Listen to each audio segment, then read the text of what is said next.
ओम शुक्लांबरधरं विष्णुं शशिवर्णं चतुर्भुजं प्रसन्नवदनं ध्यायेत् सर्वविघ्नोपशान्तये। सरस्वती नमस्तुभ्यं वरदे कामरूपिणि विद्यारम्भं करिष्यामि सिद्धिर्भवतु मे सदा। गुरुर्ब्रह्मा गुरुर्विष्णुः गुरुर्देवो महेश्वरः गुरुः साक्षात् परब्रह्म तस्मै श्री गुरवे नमः। सदाशिवसमारम्भां शङ्कराचार्यमध्यमाम् अस्मदाचार्यपर्यन्तां वन्दे गुरुपरम्पराम्। सदास्मेरवक्त्रं कृपापूर्णनेत्रं स्थिरं दीनमित्रं जनप्रीतिपात्रं सुविज्ञातशास्त्रं कषायाक्तवस्त्रं दयानन्दरूपं मदाचार्यमेधे।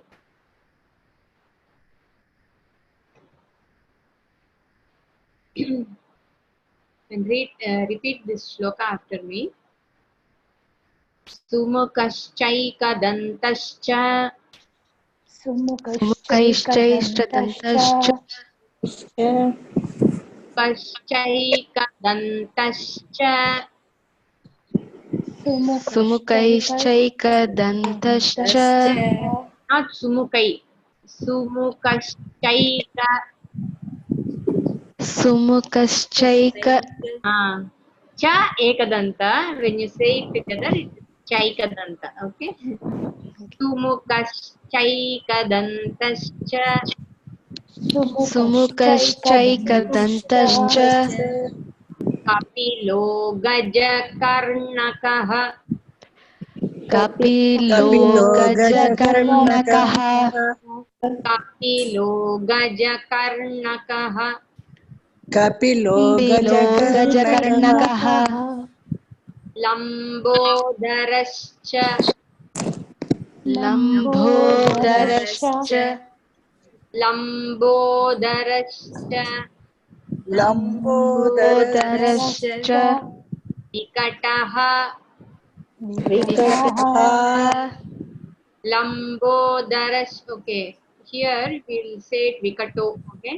लंबोदरश्च विकटो लम्बोदरश्च विकटो विघ्नराजो विनायकः विघ्नराजो विनायकः विघ्नराजो विनायकः विघ्नराजो विनायकः धूमकेतुर्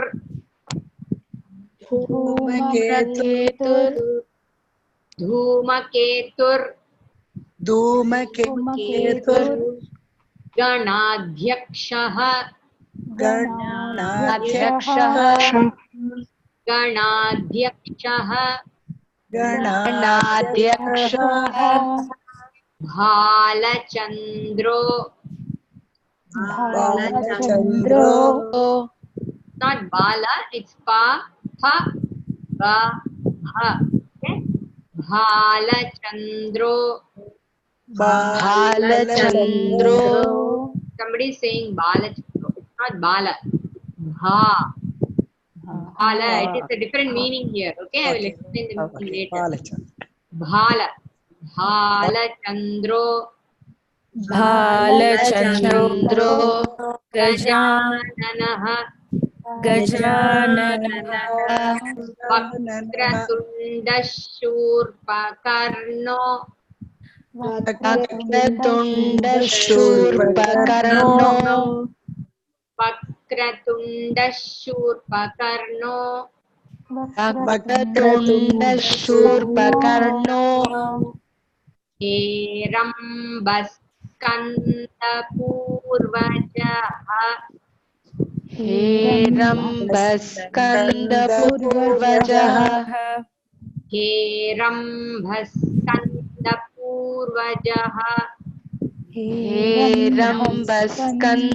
हेरम्बस्कन्दपूर्वजः सुमुखश्चैकदन्तश्च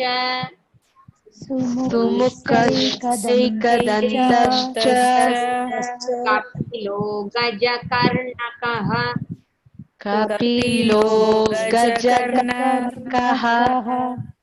लंबोदरश्च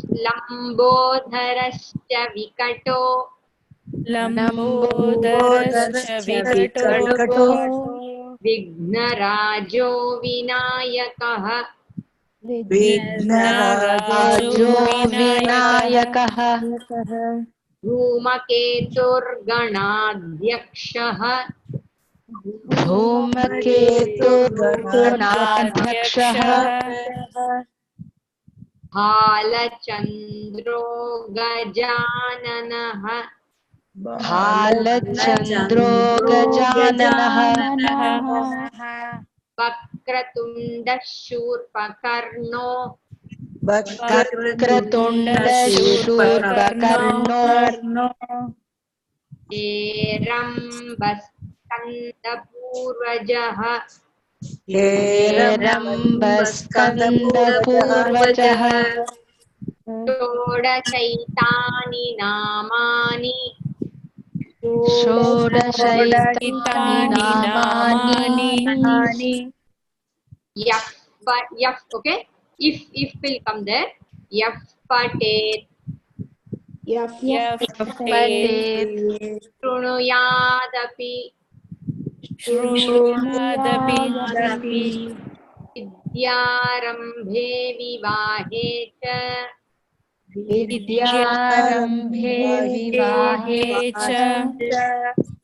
प्रवेशे निर्गमे तथा प्रवेशे निर्गमे तथा सङ्ग्रामे सर्वकार्येषु सङ्ग्रामे सर्वकार्येषु विघ्नस्तस्य न जायते विघ्नस्तस्य न जायते। So last week we saw Sumukha and Ekadanta. Sumukha means the one who has a pleasant face, Prasanna Vadanam. Ekadanta means the one who has one tusk. So the one broken tusk. And Kapilaha. Kapilaha means the one who has the color of a beetle nut.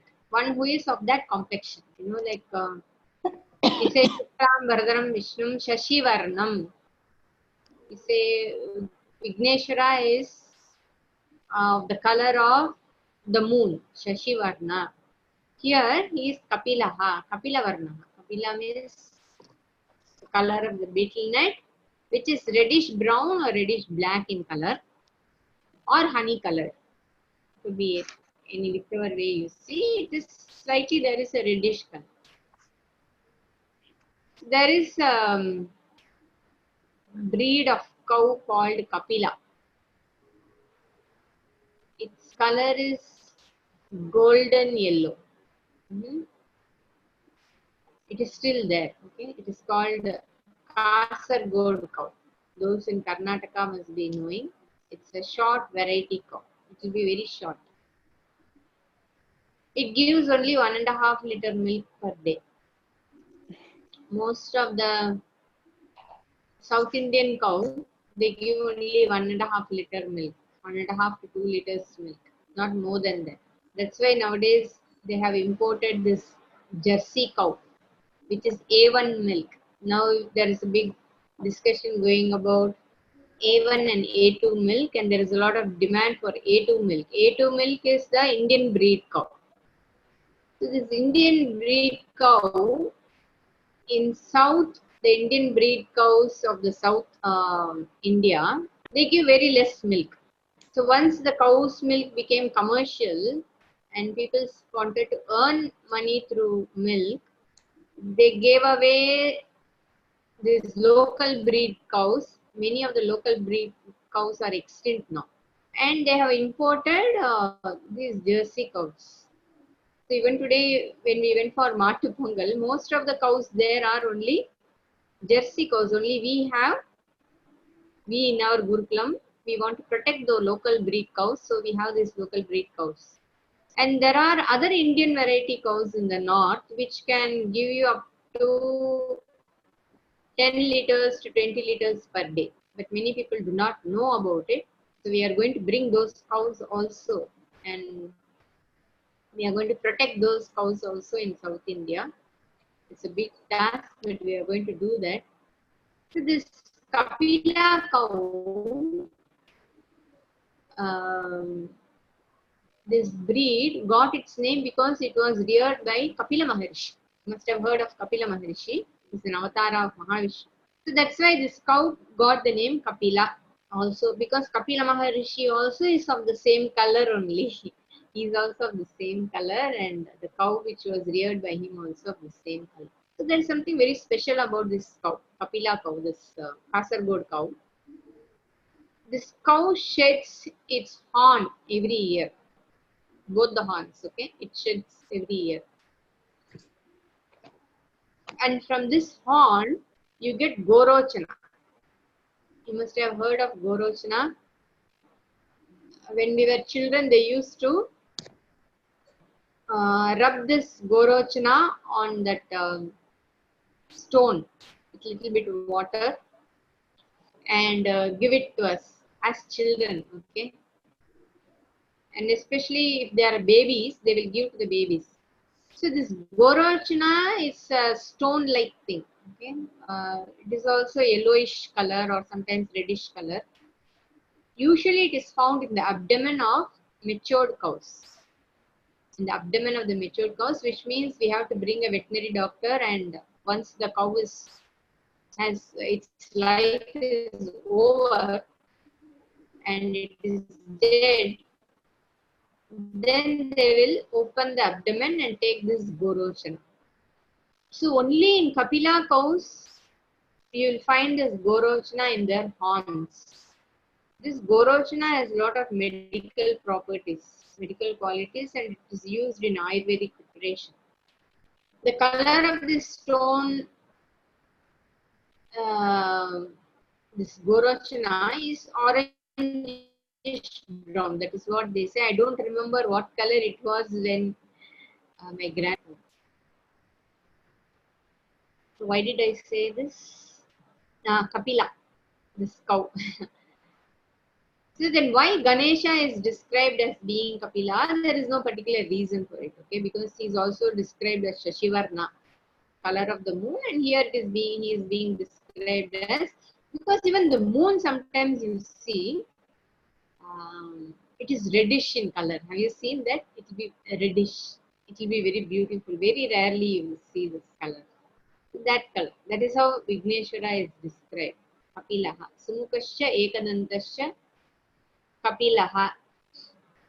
Next nama is Gajakarnakaha. Karna means ear. Gaja means elephant. Gajakarnakaha means one who has elephant ears.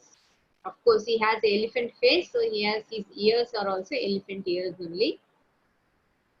So what is so special? Why Vigneshwara has this name, Gajakarnaka? What is so special about the elephant ear?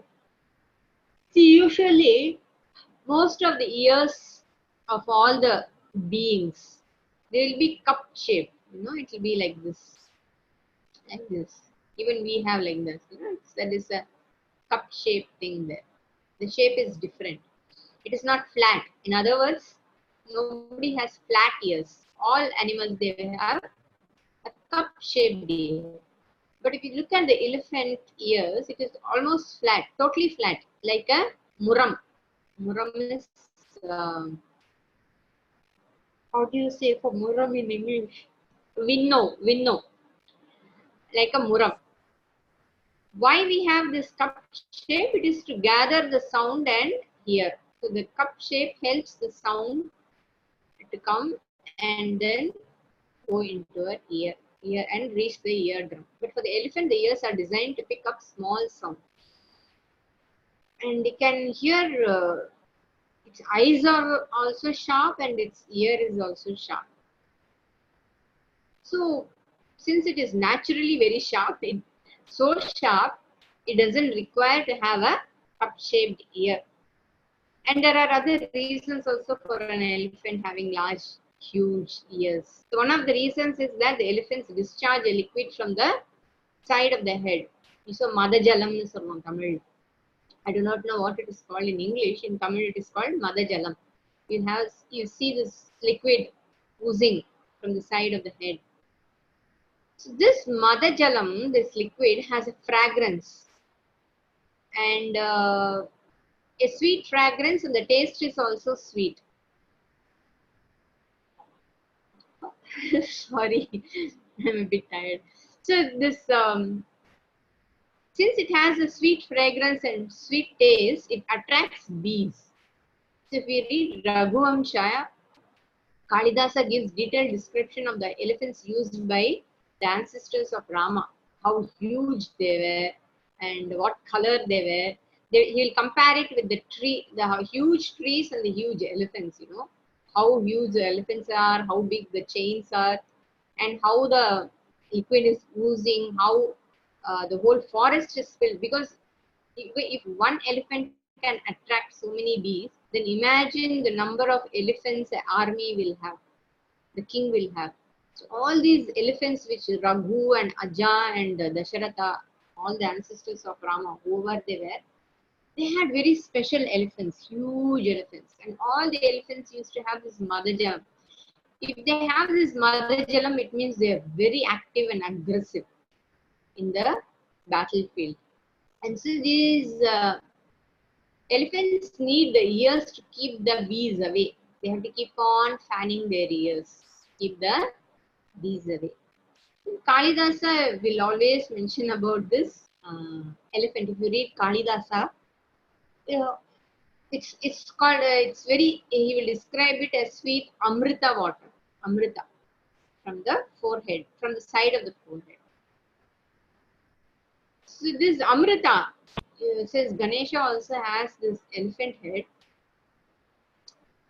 He is the one who showers amrita. Amrita is Ananda. We have this Dashavatara, Kurmavatara is there. This Kurmavatara is why this Kurmavatara happened, because the Devas and Asuras were churning the ocean to get the Amrita.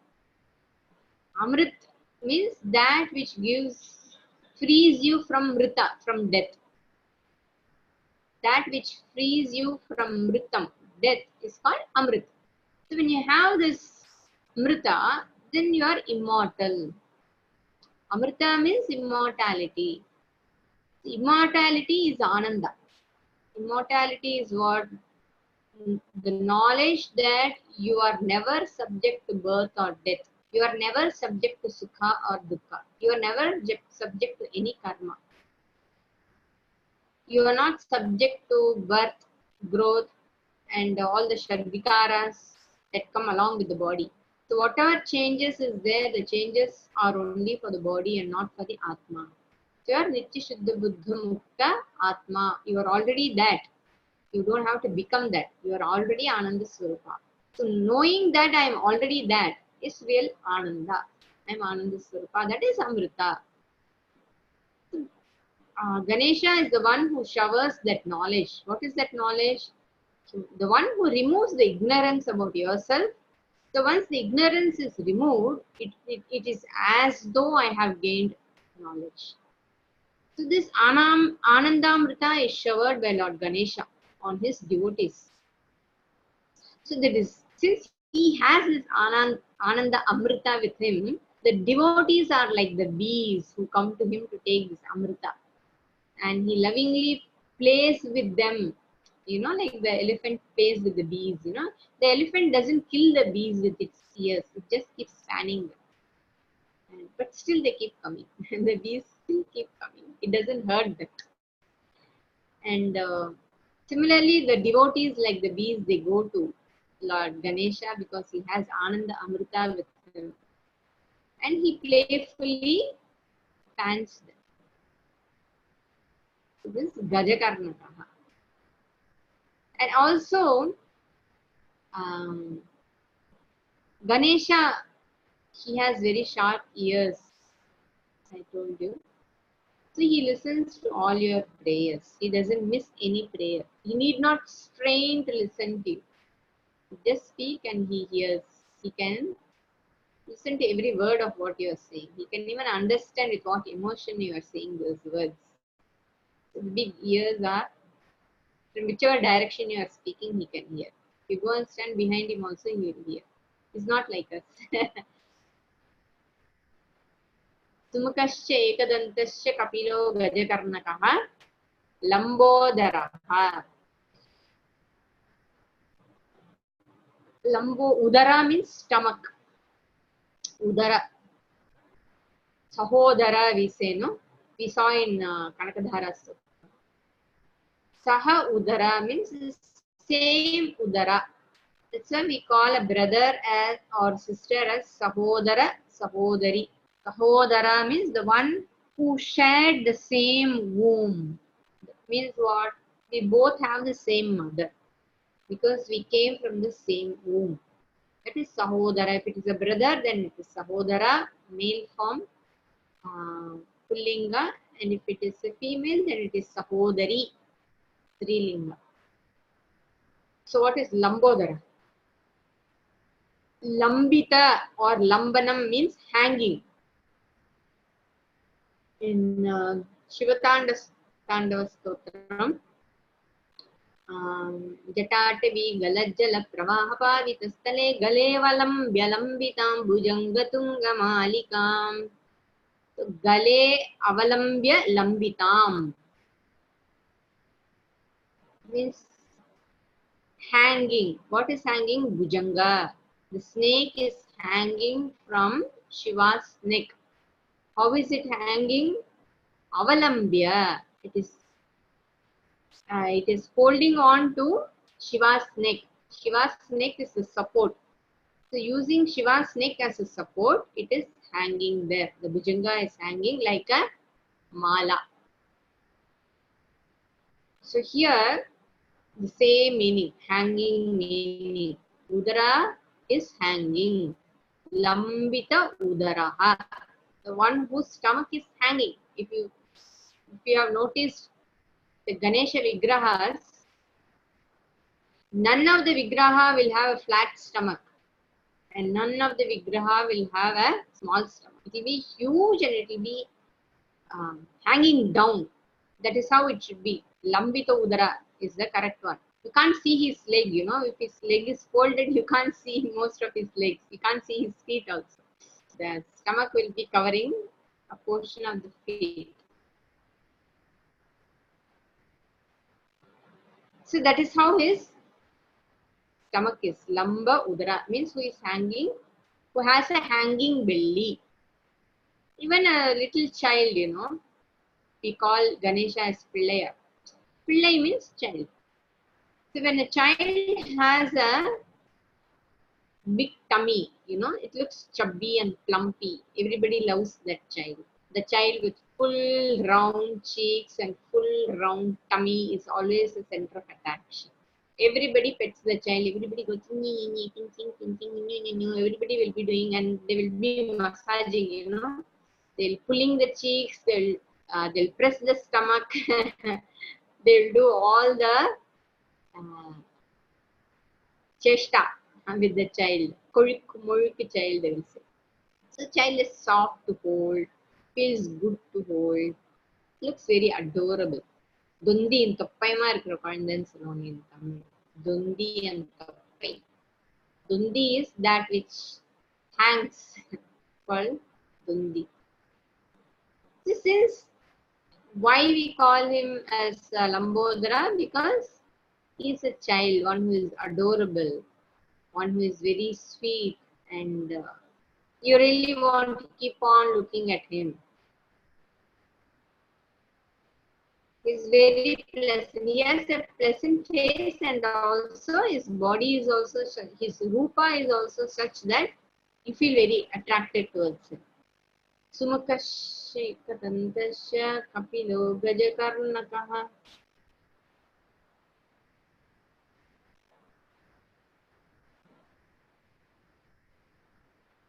Audio was okay?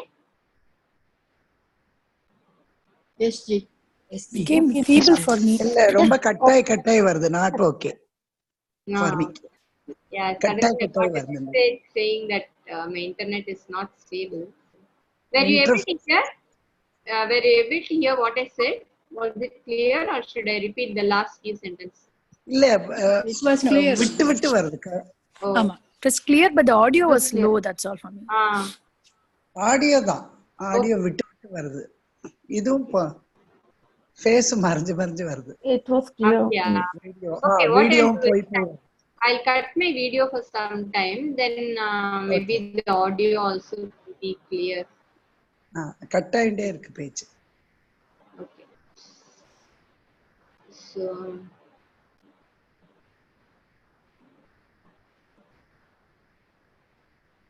So Lambodhara means the one who has a hanging stomach. Just like we admire it in a child, we admire it with Ganesha also. When he has a huge stomach and huge belly, he is very attractive and sweet and cute and adorable. So Lambodharaha. Sumakascha ekadantascha kapilo gajakarnakaha. Lambodharo vikataha. Next nama is vikataha. Vikataha means one who is usually, generally the meaning is one who is unusually good looking, handsome and pleasant. Vikataha. Or it also means huge and big. One who is huge and one who is big. And it has another meaning, which means one who is ugra and krura. Ugra and krura means cruel, and ugra means angry. Not angry in the sense, not like the human being angry. This is the anger when somebody makes a mistake.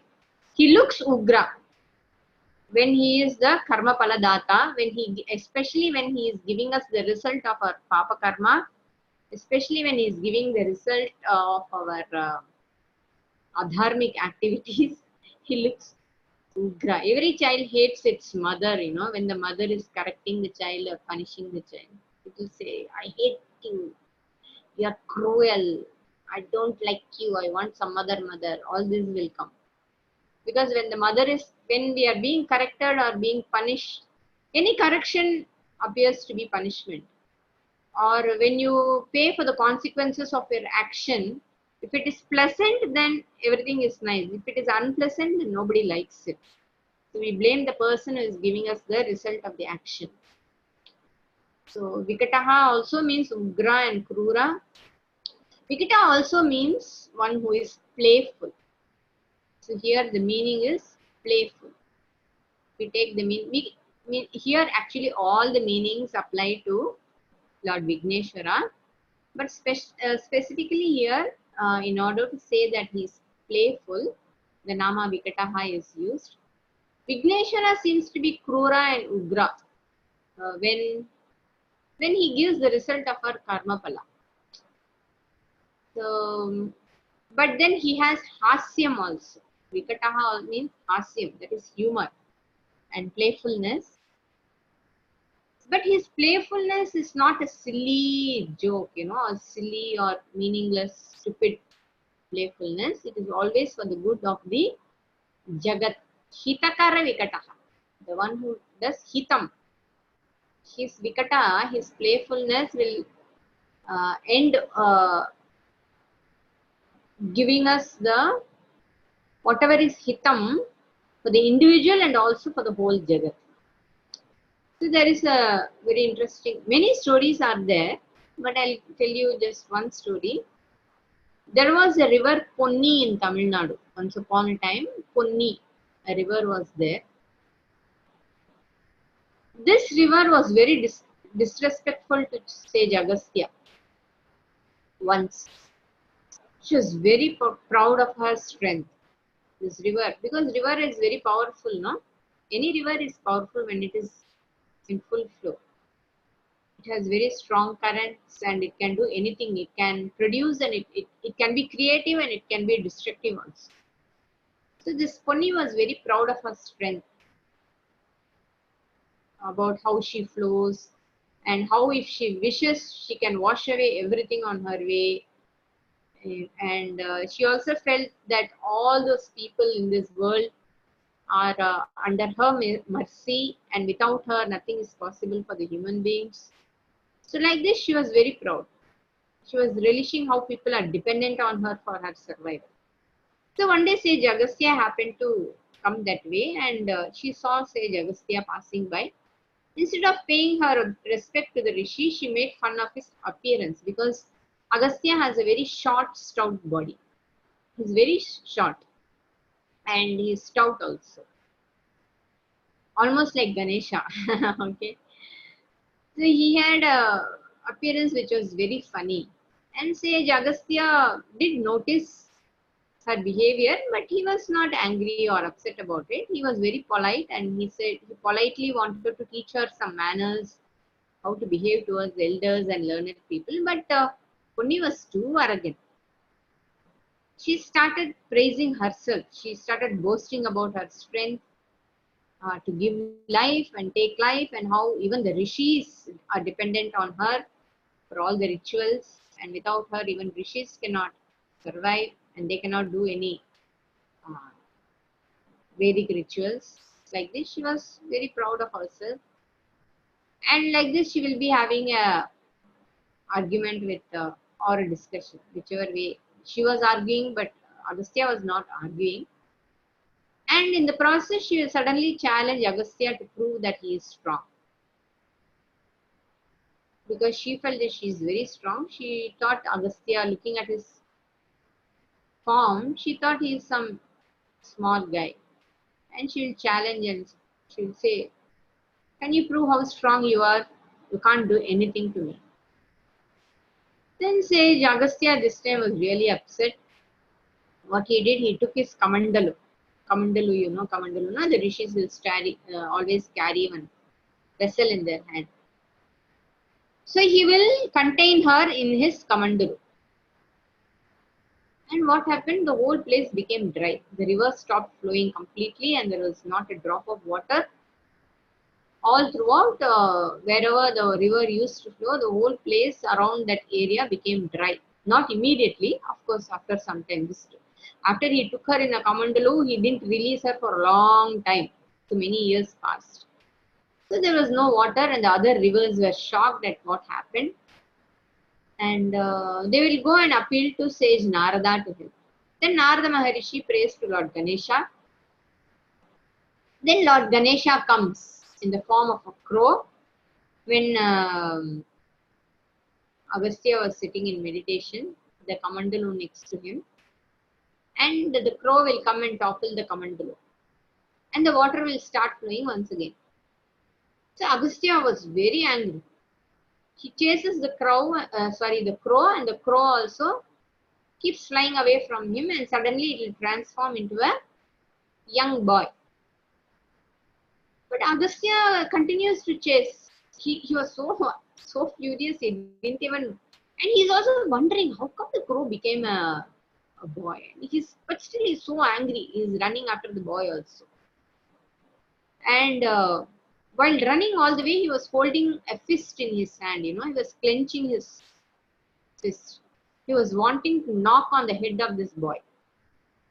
So this boy keeps running, and at one point he will disappear, and Lord Ganesha will give darshan. Then Agastya will be really surprised and also very embarrassed, you know, for being so angry with Lord Ganesha. How come I didn't even know it was Ganesha? That is how he felt. And he felt very bad about it. And he was feeling more bad because he was clenching his fist and wanting to knock. Kuttu podradhunu solluvaanga Tamil. He wanted to knock Lord Ganesha on his head with his with his knuckles. Then he will feel very bad and he will say, "Oh, hey Bhagwan, I'm very sorry. I don't know what happened to me. I lost my wisdom for a moment. I was not able to recognize you. Please forgive me." Then with the same fist, he will knock on his head, you know, on the side of the head, that temple area, which I was telling you in the beginning of the class. Some 2 weeks back, I think I told you. Tapping on the temple of your head. Then Ganesha will say, "No, no, no, don't do this. Stop this. You don't have to punish yourself like this. Don't feel bad. From today onwards, whoever taps on the temples, to them I'll bless them with wisdom." So like this, Lord Ganesha gives a boon. So whenever you tap on the temple, then it means Bhagavan will bless you with wisdom. So this tapping on the temples became a part of the worship, and it was started by Agastya. Visa Topakarnam was started by Mahavishnu. This tapping on the temples was started by Agastya Maharishi, and this Agastya Maharishi is the same Maharishi who taught Aditya Hridayam to Sri Rama. So what happened to the water which started flowing from the Kamandalu? This water started flowing as Kaveri from Coorg, Karnataka. So that is where this incident took place. So this is one story where Lord Ganesha came as a crow and toppled the Kamandalu, and that is how we got Kaveri. This is one version of the story. There is another version of the story on how Kaveri started flowing in the south. So there was an Asura by name Surapadma.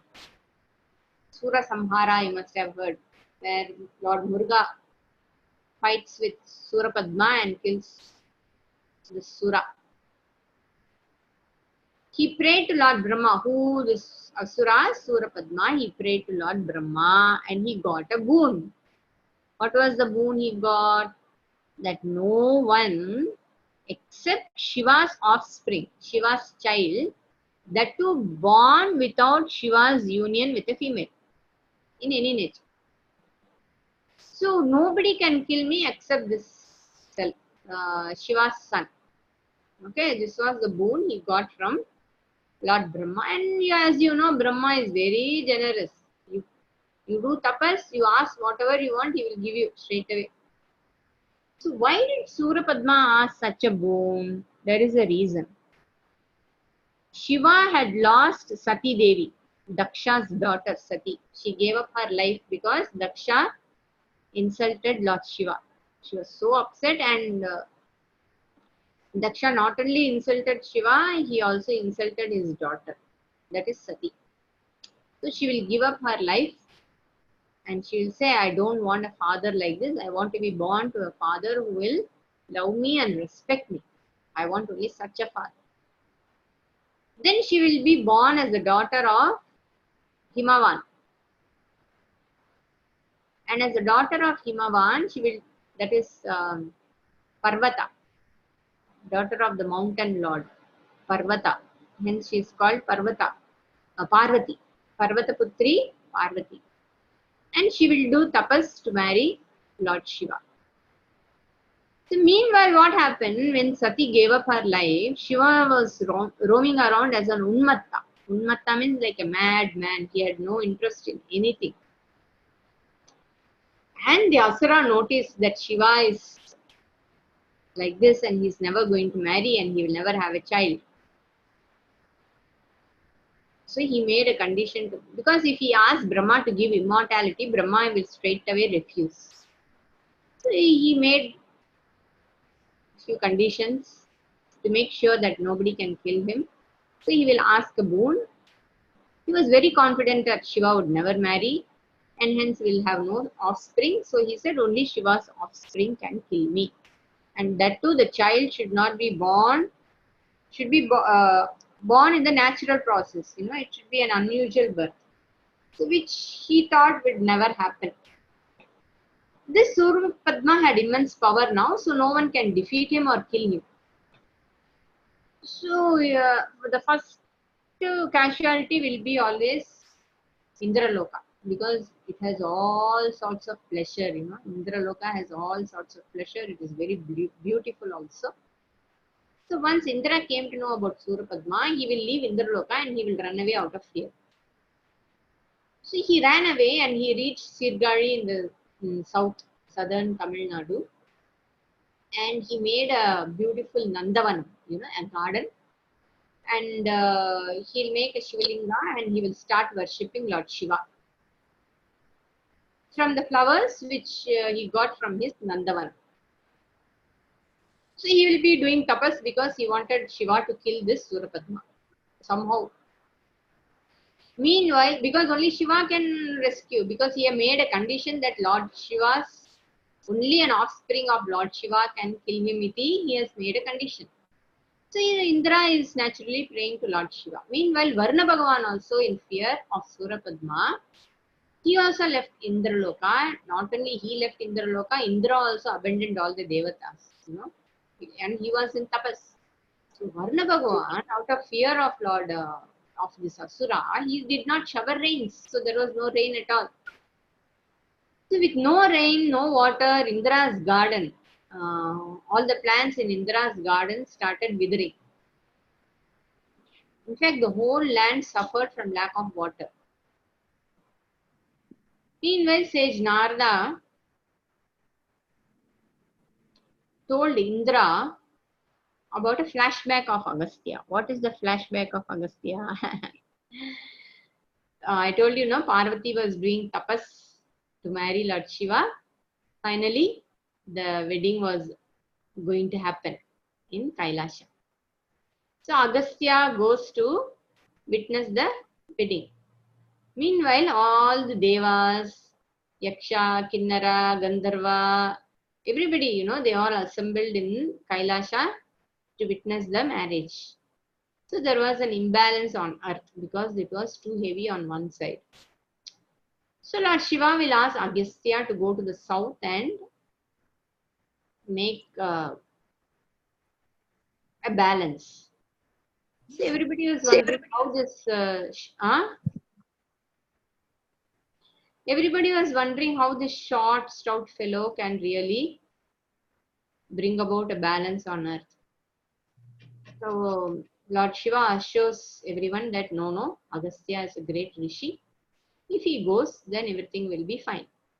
Meanwhile, Agastya was so disappointed that he could not witness the marriage of Shiva and Parvati. Then Shiva said, no, Agastya, you don't worry. Wherever you are, you will be able to witness the marriage. And meanwhile, Agastya also had a prayer. What was that? His wife Lopamudra also suffering because there was not enough water for her to perform her and also her husband's daily ritual because there was no rain. And Agastya had gone to Lord Shiva to bless with water. So meanwhile, Shiva also will say, okay, you can take Ganga in your Kamandala. And he will order Ganga to flow wherever Agastya signals her to flow. So with this Agnya, Ganga, little bit of Ganga, okay, will be filled in Agastya's Kamandalu. So Agastya was roaming with this Kamandalu in his hand, he was looking for the right place to make the river flow so that everybody can benefit from the river.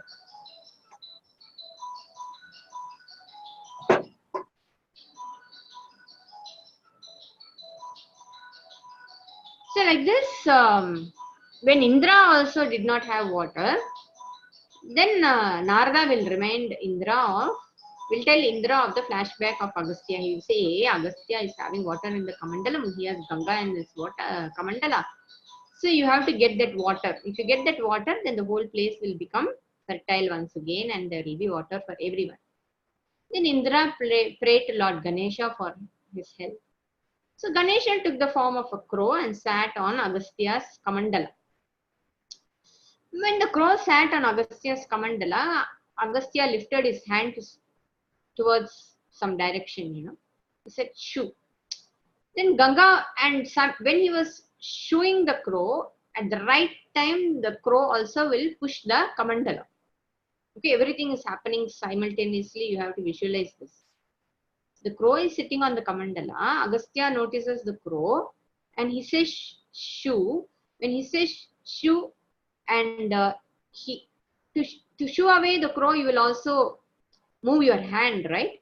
So when he will move the hand, the crow will flow, but before flying away, it will push the Kamandalu, and at the same time, Ganga also sees that Agastya is showing his hand. Okay, so she will think Agastya is signaling her to start flowing in that place. So all these things are happening simultaneously, and Ganga will start flowing there in Karnataka, Urk.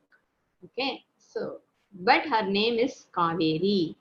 So Agastya will later call her as Kaveri. Meanwhile, what will happen? This crow will take the form of a small boy, and the whole story, like the what we saw there in the beginning with the Punni river story, the same thing. So Ganesha will give darshan to Agastya, and Agastya will seek Ganesha's blessing later. Meanwhile, Ganga in the form of Kaveri blesses the whole of Tamil Nadu. So Ganga is equivalent to, Kaveri is equivalent to Ganga. Gangecha Yamune Cheva Godavari Saraswati Narmade Sindhu Kaveri Jalesmin Sannidhim Kuru Iti. We have a prayer where we pray to all the rivers to be present in the water which we are using for bathing. Before Snanam we say this shloka, and also in Puja also we have this shloka where we do avahanam of all the rivers in the Panchapatra water and then use that water for the puja. So the same shloka can be said every day before taking bath. So you place your hand on the bucket full of water. Yeah. But if you are taking bath directly from the shower, what to do? Then you have to put your hand in the tank only. But you can do a prayer with a bhavana. You can say Gangecha Yamune Cheva Godavari Saraswati Narmade Sindhu Kaveri Jalesmin Asmin Jale Jalesmin, in this water. Jalesmin Sannidhim Karu. Please may you all be present in this water and bless me. You can make a prayer every day. Your snanam will become. Ma'am, is it Sannidhim Kuru or Karu, ma'am? Kuru. Kuru. Yeah. Okay. Kuru means do. May you make your presence in this water. So then it becomes a ritualistic bath. Otherwise, it is just to remove the dirt from the body. But when you say this shloka and take a bath, then it becomes a ritual. That is the difference. So thus, Ganesha is Vikataha, one who is very playful, but his playfulness always results in doing hita to the whole world. So thus he is called Vikataha. Okay, the time is up, but somewhere we have to start this Sankata Naashana Ganesha Stotram. We have to say it every day, so that by the time we complete the class, you would have by-hearted it. Do you have Sankata Naashana Ganesha Stotram? I had sent you a link, right? You will have it in all the languages. So if you have it, open it. I'll give you a minute. Please open that link.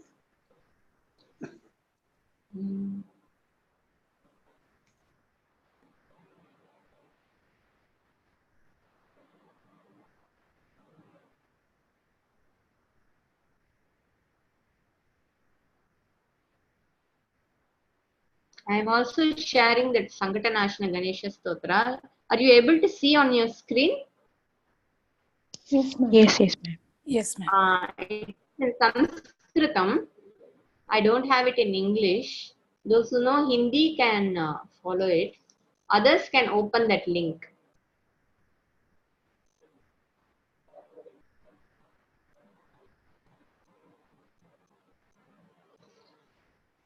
Sankata Naashana Ganesha Stotram. Say. Sankata Naashana Ganesha Stotram.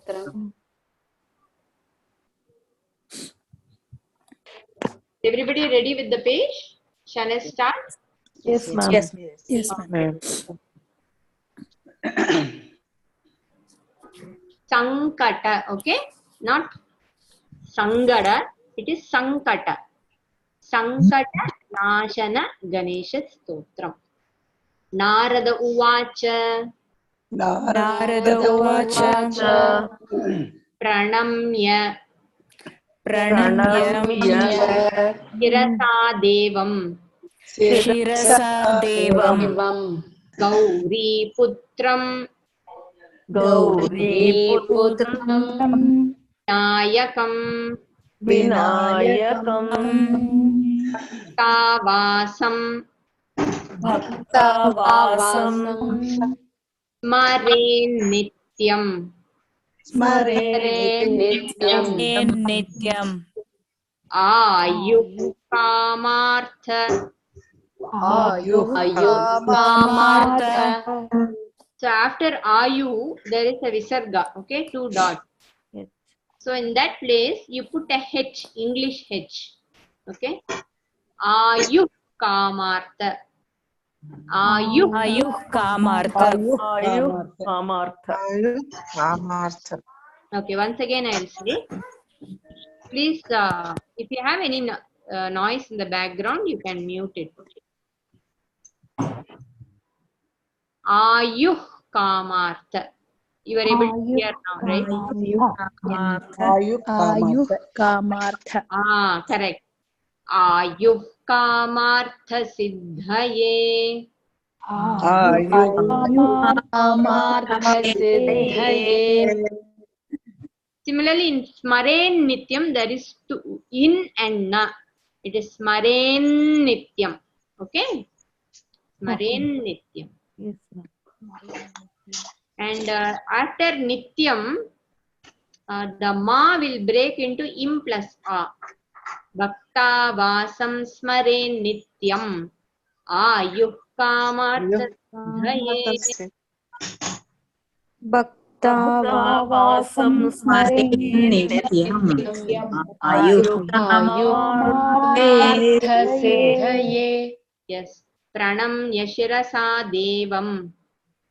प्रणम्य शिरसा देवम् Gauri putram vinayakam.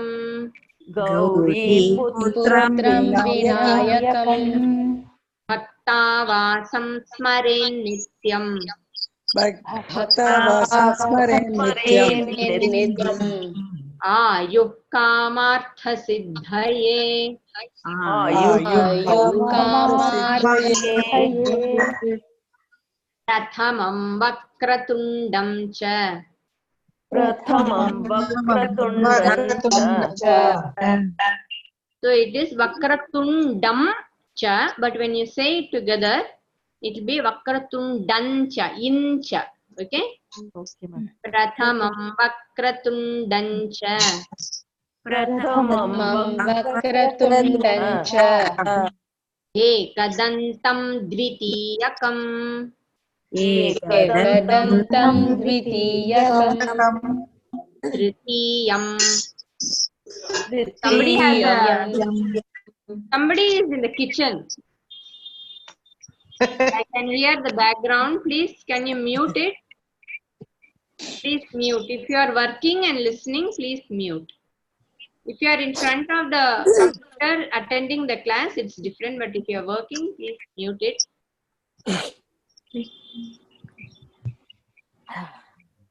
Tritiyam Krishna Pingaksham. तृतीयं कृष्णपिङ्गाक्षम् Gajavakram Chaturthakam. चतुर्थकम् Vaktram. Okay? Vaktram. Lambodaram Panchamam cha. लम्बोदरं पञ्चमं च I will do all the corrections in the next class. Today we will just say it once. Shashtam Vikatameva cha. षष्ठं विकटमेव च Saptamam Vignarajam cha. सप्तमं विघ्नराजं च Pravarnam Tathashtamam. धूम्रवर्णं तथाष्टमम् Navamam Bhalachandram cha. नवमं बालचन्द्रं च It is not Bala, it's Bhala. Okay? Navamam Bhalachandram cha. नवमं बालचन्द्रं च Dashamam tu Vinayakam. दशमं तु विनायकम् Ekadasham Ganapatim. दशं गणपतिं Dwadasham tu Gajananam. द्वादशं तु गजाननम् द्वादशैतानि नामानि द्वादशैतानि नामानि त्रिसन्ध्यं यः पठेन्नरः यः पठे नरः न च विघ्नभयं तस्य न च विघ्नभयं तस्य सर्वसिद्धिकरं प्रभो सर्वसिद्धिकरं प्रभुः.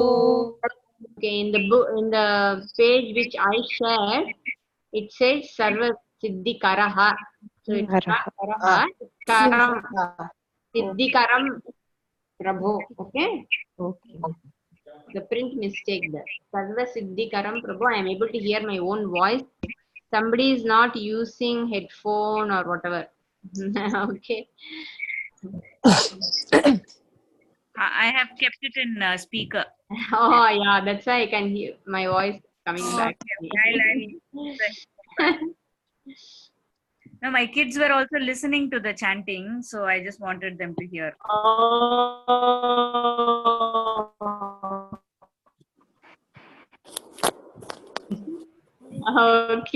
Okay. So I was attending the class with the headphone, but now when you're chanting this, I thought I'll. Okay. Okay. Got it. Om Purnamadah Purnamidam Purnat Purnamudachyate Purnasya Purnamadaya पूर्णमेवावशिष्यते. Om Shanti Shanti Hari Guru गुरुभ्यो नमः. Hari Hari ओम.